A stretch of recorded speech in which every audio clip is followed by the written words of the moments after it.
let's not take credit for our Father's good deeds. And if you like the kind of work that I do here, and trust me, we got another awesome video today, please consider supporting me on Patreon. Anyway, I had talked about this map in the past.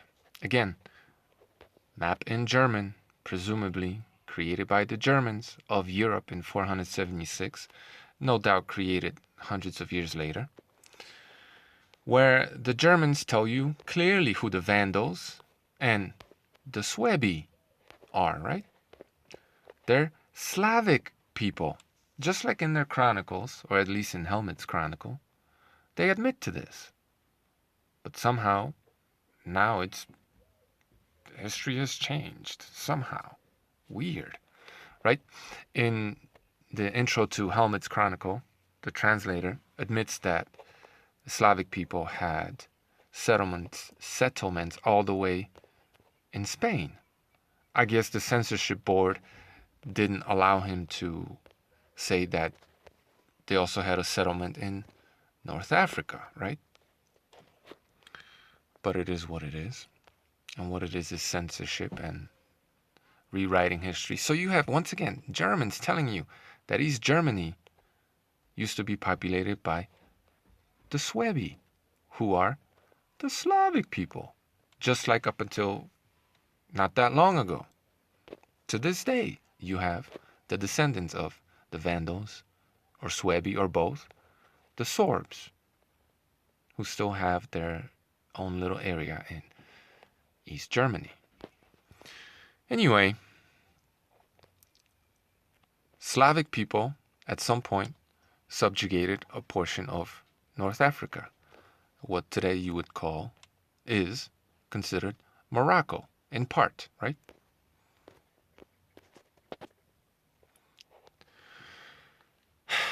Dalmatian hinterland, Dalmatinska Zagora.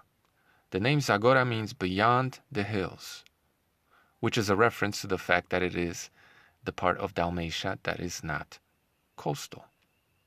Well, it's beyond the hills. That's what that means. Not sure why you gotta complicate things. Zagórze is a name of at least one Polish village, right? Za górą means beyond the mountain. Now, when we look at modern-day Morocco, and we have the Vandals coming from up top here, right? Through the Pillars of Hercules, as it was called back then, into Africa, passing this mountain range here, and, in my opinion, founding this town in Morocco called Zagora. Okay? So, again, if the Vandals were Germanic, where are the Germanic names in former Vandal lands? They don't exist. But there's more. Andalusia used to be called Al-Andalus, which contains almost the entire word Vandal without the V in it, right? Vandal. Maybe it was called Vandaluf, of the Vandals at some point. Could have been. And they turned it into Al-Andalus, the Semites that took over the Iberian Peninsula, because Western Europe is Semitic. Duh. People get so mad when I say this. The Germans, right? These people that they call the Germans, they were called Romans at the time. They spread by force a Semitic religion in Europe because they were Semites. Jesus.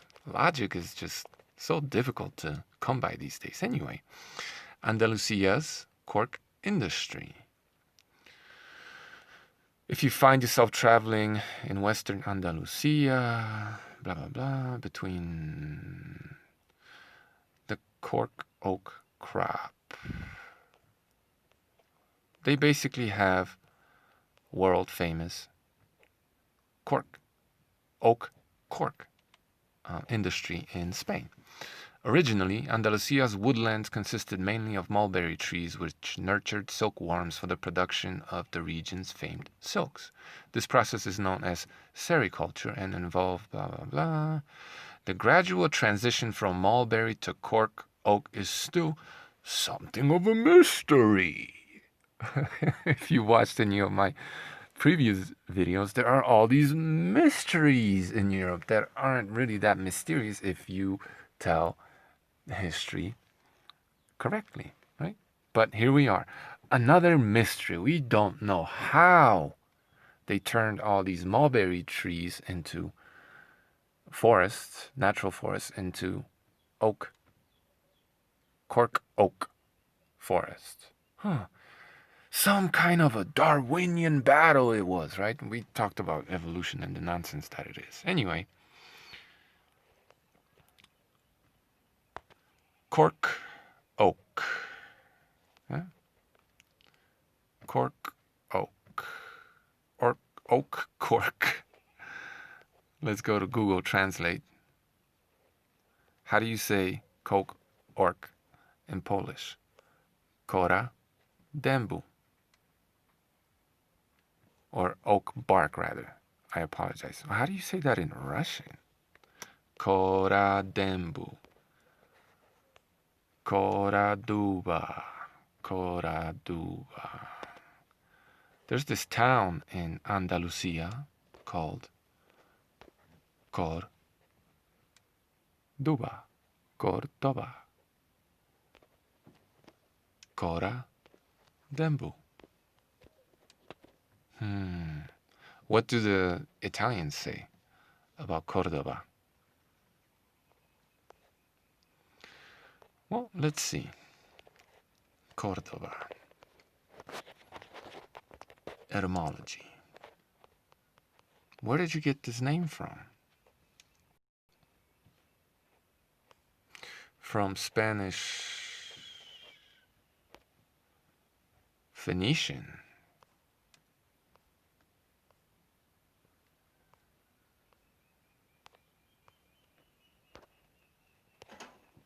There was a better article. Cordoba Wiki. There we are. I apologize.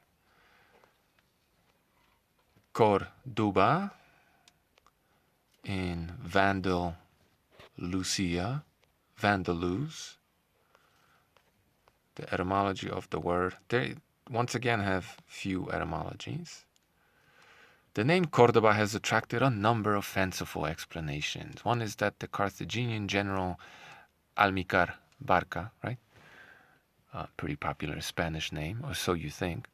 About, just FYI, about a third, I believe, of Spanish words come from Arabic, right? Because Western Europe is Semitic.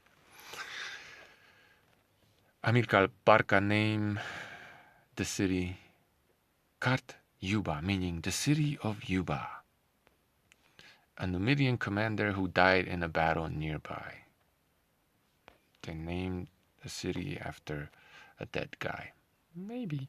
Another suggested that in 1799, or it was suggested in 1799, that the name comes from a Phoenician Punic word. These are all Semites, by the way. Kartuba. Cordoba, meaning good town.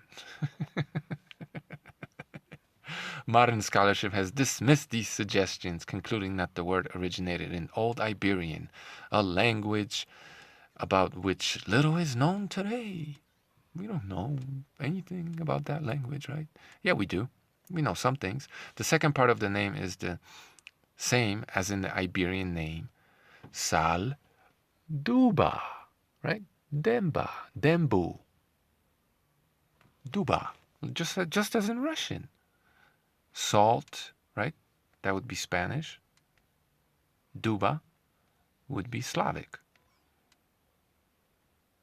To this day, you have salt oak, which is a Finnish, this grayish-looking oak finish used in furniture. Does that have anything to do with that? Maybe. I mean, once they peeled all the trees of all the bark, what did they do with the wood?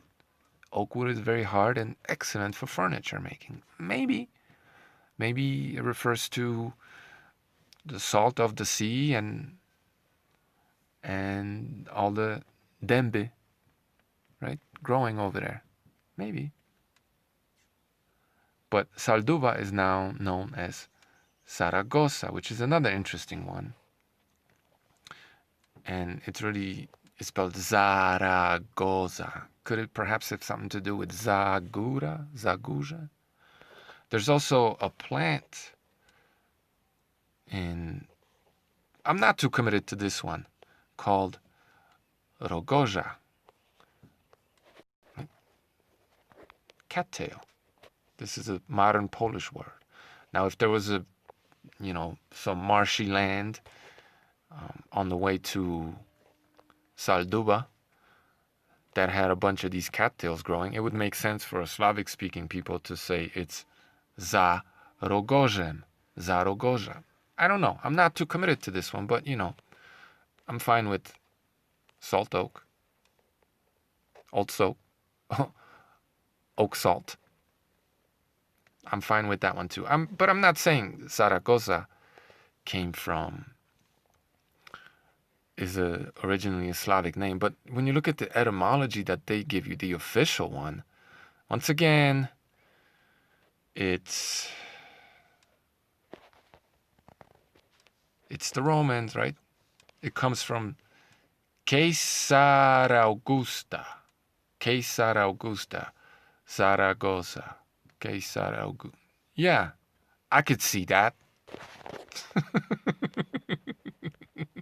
So, I already talked about how the people in Portugal speak, right? How the sounds are, a lot of the times, people who don't speak Russian or any of the Slavic languages, or even Slavic speakers, confuse Portuguese for Russian, Polish, right? Because it has a lot of the similar sounds.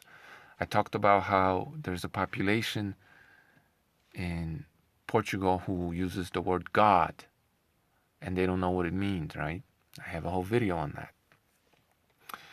Now I would like to talk about Spaniards in general, especially the Catalonians, right? Catalan people who call themselves Polacos, but don't know why. And mainstream academia doesn't really give you an answer either. They propose some answers, but they don't really know why. Okay? And there's a lot more to this story that I'm still researching. And I'm not saying that they're descended from Slavs or anything like that. I just think they were in some way, shape, or form influenced by Proto-Slavic people or the Vandals, and who left, signs of their presence all over Europe, all the way to North Africa. Anyway, one etymologist was explaining that there is some similarity in the way the Catalonians talk, which is different from the rest of the Iberian Peninsula, that there's certain sounds, and they're called sibilants, like the sh, that are very similar to Slavic languages, and the rest of the Spanish population doesn't share that, but she doesn't think that that's enough to say that that's why they call themselves Polacos, right? She says that's not quite enough. I mean, I don't know. But what's interesting, and I learned this once we moved to Ecuador, the people in this part of Ecuador, they say that they speak the original Spanish language, Castellano, Catalan, from Catalonia, right? And what's interesting is that here they say a word such as burro, let's say, right? It was always so weird to me how they talk here. It's so funny. Let's say if burro were spelled this way, they will say burro, burro, burro. But burro is spelled like this.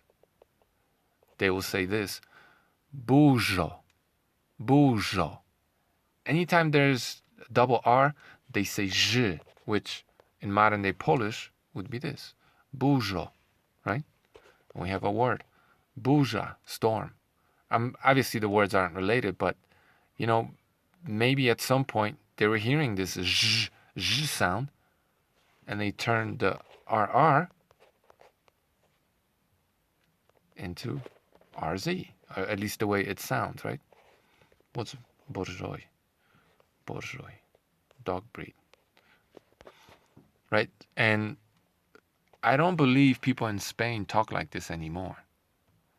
So that sort of thing seems to have moved out of Spain and into Ecuador. And here's another interesting thing. They have people in Cuenca, people in my province, call the people in Cuenca, which is nearby, they call them Morlacos, right? Who are the Morlachs. Lach, once again, you have the Al-Lach, right? The gods, maybe? Descendants of the gods? It's a Serbo-Croatian word, right? They call people in Cuenca Morlacos, who, by the way, love to fight chickens. But, you know, maybe at some point everybody did. Roosters. So, you know, there's these little signs of Slavic presence definitely in Europe and maybe even all over the world, right? But because mainstream history is dishonest, it just calls everything a mystery. It's just a mystery. We don't know how Cordoba got its name. We have some guesses that don't make any sense, right? Even though they have a world famous oak cork industry there, which in Slavic is literally Cordoba. But don't look there, Sonny, right? Don't look there. And historians admit that Slavic people had settlements, at least all the way into Spain, right? The Vandals,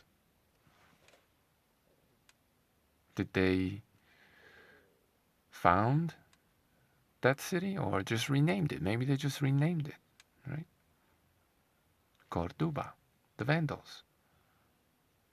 Germans, they were the Germans. Where are the Germanic names? Where are they, right?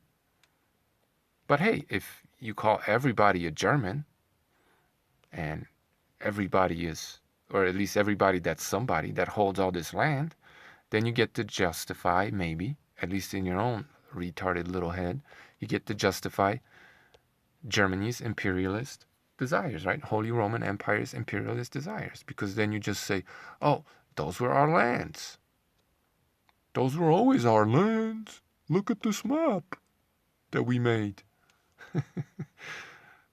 Well, what happened in East Germany, guys?